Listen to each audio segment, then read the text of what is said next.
missing employees. But they find a vital clue. When they search the wheel well, inside a small nook, they find backup. And in the pack, they find simple things like bread, soda, water, some coins, things a stowaway would bring. Turns out that somebody had snuck onto the tarmac, climbed up the wheel of the plane, and tucked themselves into the wheel well and remained there as it took off from Nairobi and flew all the way to London.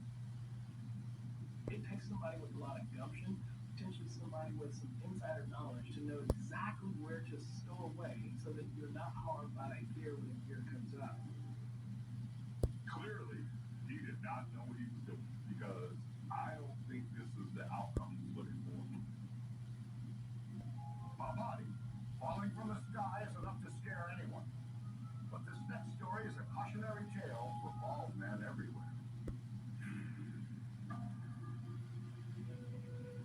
Aeschylus is a famous Greek playwright. He is the Shakespeare of ancient Greek tragedies. He restructures how Greek plays work, and he makes them more fun and more interesting. He wins awards and contests all the time. He is prolific and an absolute genius. But one sunny afternoon, something happens that seems like the plot in one of his own stories. So one day, Aeschylus is in the southern coast of Sicily in a town called Gila, sitting on a rock, gazing upon the ocean, when all of a sudden, a really hard object hits him on the head. It turns out that there's a hungry eagle that has been fortunate enough to obtain a nice-sized tortoise, and it's flying about because it wants to find a nice big rock so that it can drop it and have the tortoise shell crack open and it can feast. Unfortunately for him, our playwright Aeschylus suffers from male pattern baldness. So from the sky, from the eagle's perspective, his nice shiny scalp appears to be the perfect rock.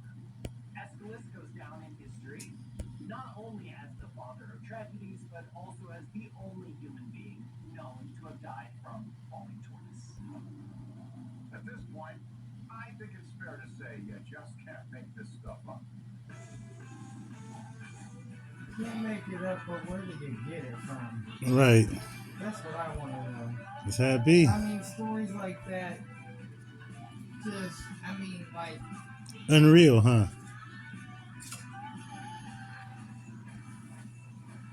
not that necessarily it couldn't happen, but it's like all these stories were from so many ancient centuries ago, and shit like that. That how the fuck do we know?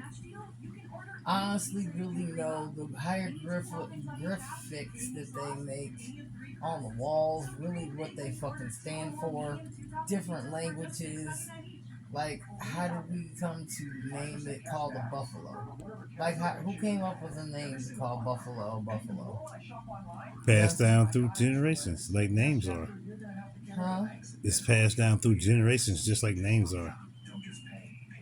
Okay, but when they came up with the name, what the fuck were they thinking? Like buffalo.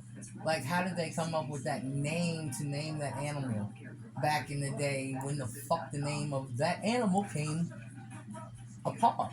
For it to come down generation to generation. How the hell did they make that name up? How did the names of things come up? It was between the social group that always had it at a norm. Because the Indians. Right. But buffalo. Uh-huh. That's where they got the name from, the Indians. You're right. But how did the Indians come up with those names? That's what I'm saying.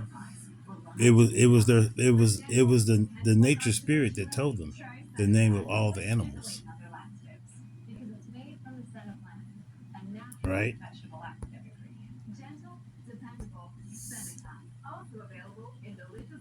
Right. They still talk to them. The native Indians still talk to these spirits. You could probably find it online too.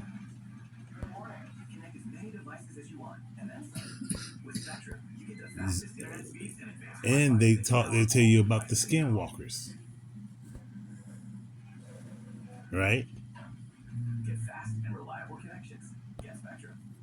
So it's passed down through the evolution of society and tribes, family,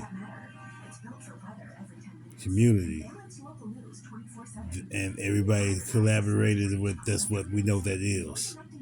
Just like we know our eyeball is an eyeball. We don't know what they called it in different languages, but the same, a different name for the different culture with the same thing. It's still the same name. It's just universally we ain't saying the same thing for it. But we know that in this word means the same thing as our word for it. Like our word for dog is not the same for everybody around the world. We know they say different things, but we know it. We know that's the word they say for dog. We know exactly that's the name they say for dog, or cup, or water. You know what I'm saying? It's the same thing, just a different skin. Okay. There have long been stories of gods exacting revenge.